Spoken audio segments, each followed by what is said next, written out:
قل يا عظيم أنت العظيم.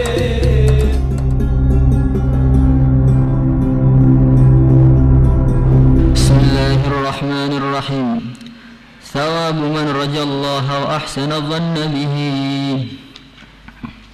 Thawabu man, pahala orang raja Allah, yang dia berharap kepada Allah subhanahu wa ta'ala, wa ahsana, dan dia memperbaiki adh-dhanna, persangkaan, bihi, kepada Allah subhanahu wa ta'ala. Qala Allah ta'ala innal ladhina amanu wal ladhina hajaru wa jahadu fi sabilillah ulaika yarjuna rahmatallahi wallahu ghafurur rahim.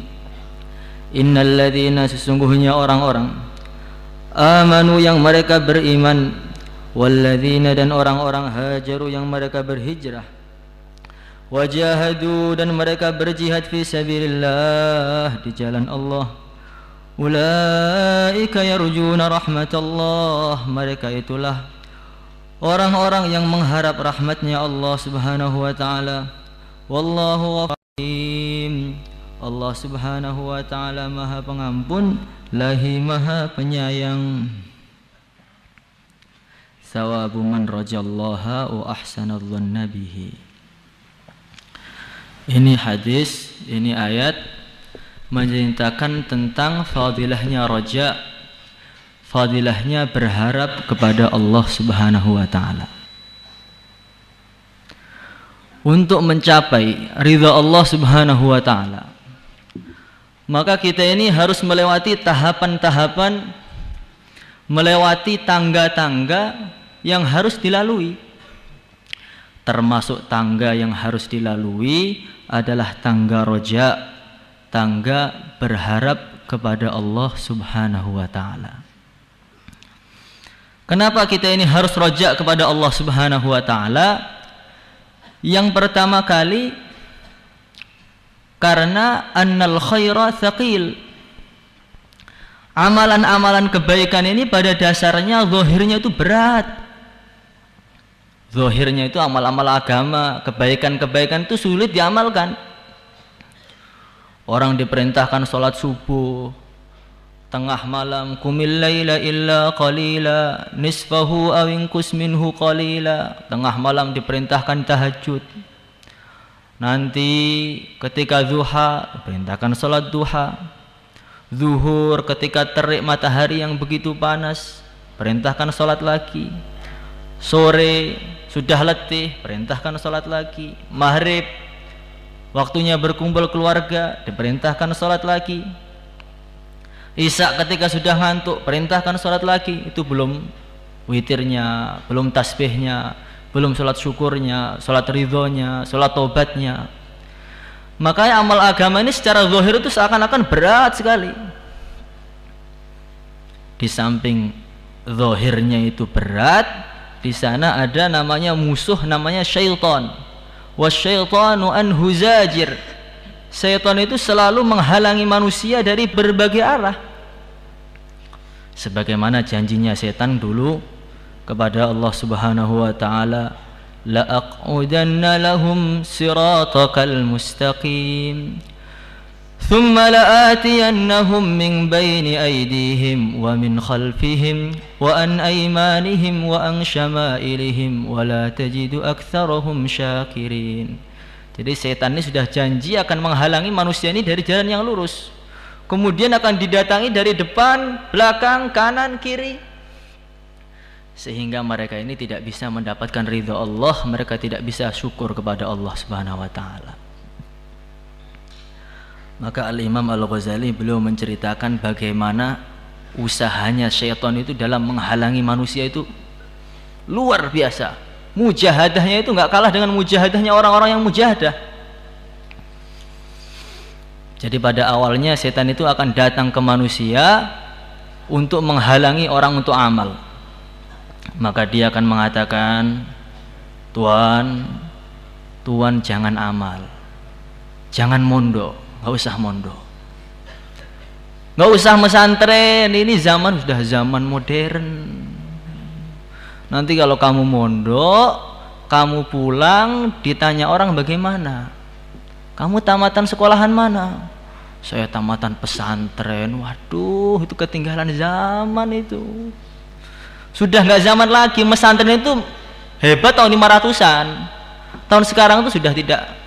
Kalau orang-orang pesantren ngomong itu nggak ada yang mau dengar. Ini kata setan ini. Jadi orang-orang pesantren itu didonkan sehingga mereka nggak mau mondok lagi. Sudahlah, kerja sana, sekolah sana, cari ijazah sana. Kamu belajar nahwu sorof itu untuk apa? Hah? Beli nasi pecel bisa pakai nahwu? Ini kata setan. Jadi mereka pertama menghalangi orang untuk amal. Lah dalam ujian pertama setan ini sudah banyak sekali orang yang tumbang, gagal. Sehingga kelas 1 pulang, kelas 2 pulang, santri baru pulang, kelas 4 sudah pulang. Yang sampai daurah itu jarang. Itu ujian pertama, belum yang kedua. Lah setelah setan tadi berhasil menguji pertama, maka banyak yang gagal. Tapi orang-orang yang dijaga oleh Allah Subhanahu wa taala, maka ketika itu dia akan mengatakan tidak.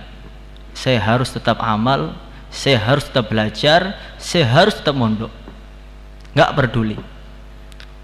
Dunia ini ujian kok malah sekolah itu untuk apa? 60 tahun itu enggak ada gunanya itu. Ini orang yang ditolong oleh Allah. Ketika lolos dari ujian pertama tadi, maka setan akan datang lagi. Dia mengatakan, ya, kamu berhasil dari ujian saya yang pertama, nggak masalah. Tapi sekarang ada ujian yang lebih berat lagi. Setan mengatakan, kamu amal tidak apa-apa, tapi bagaimana amal itu ditunda, jangan sekarang. Kamu mau sungguh-sungguh, jangan sekarang, nantilah kelas 3, kelas 4, kelas 5, kalau sudah daurah baru, kamu masih kecil. Belum waktunya sungguh-sungguh, nanti saja kita puaskan masa muda dulu. Nanti kalau sudah puas baru sungguh-sungguh ikut istighosah, tahajud semalam salam suntuk, ya. Kata setan ini. Lah ujian yang kedua ini lebih banyak lagi orang yang gagal.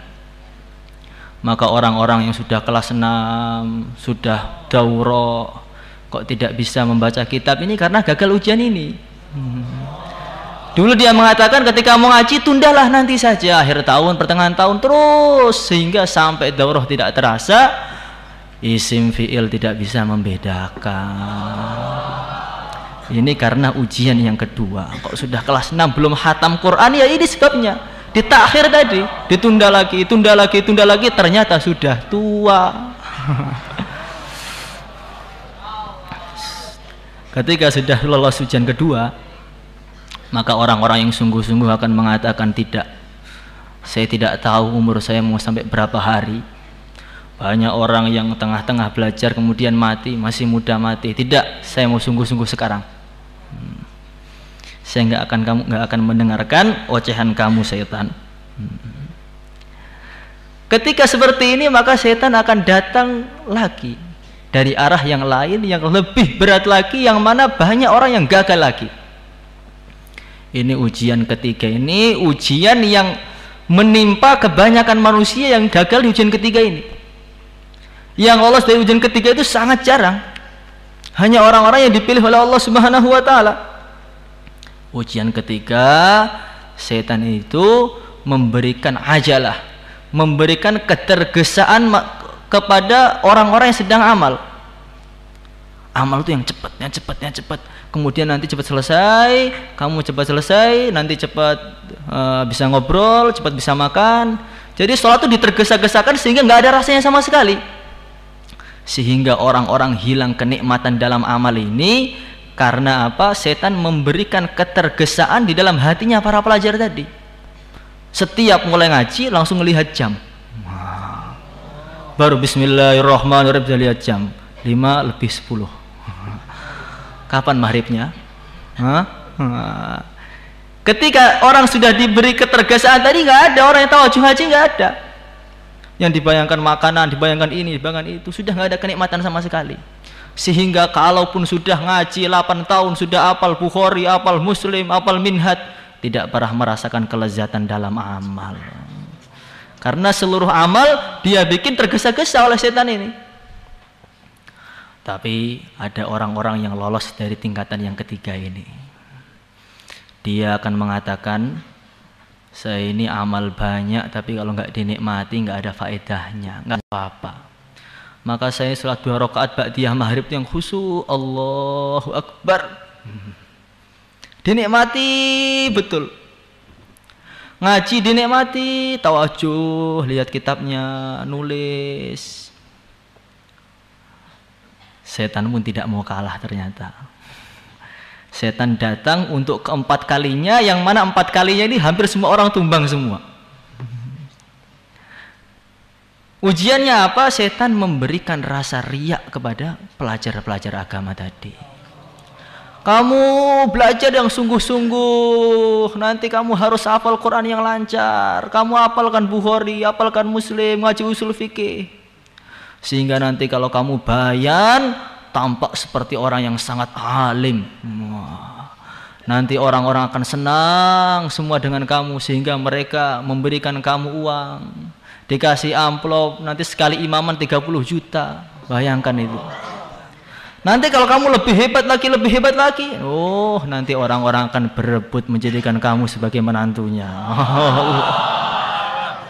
Ini penyakitnya ahli agama juga. Jadi amal-amal semua ini didasari dengan riya. Pandangan manusia bagaimana? Setiap habis baca tadi bagaimana? Bagus apa enggak? Bagaimana komentar manusia? Komentar ini bagaimana? Komentar dia bagaimana? Senang apa enggak?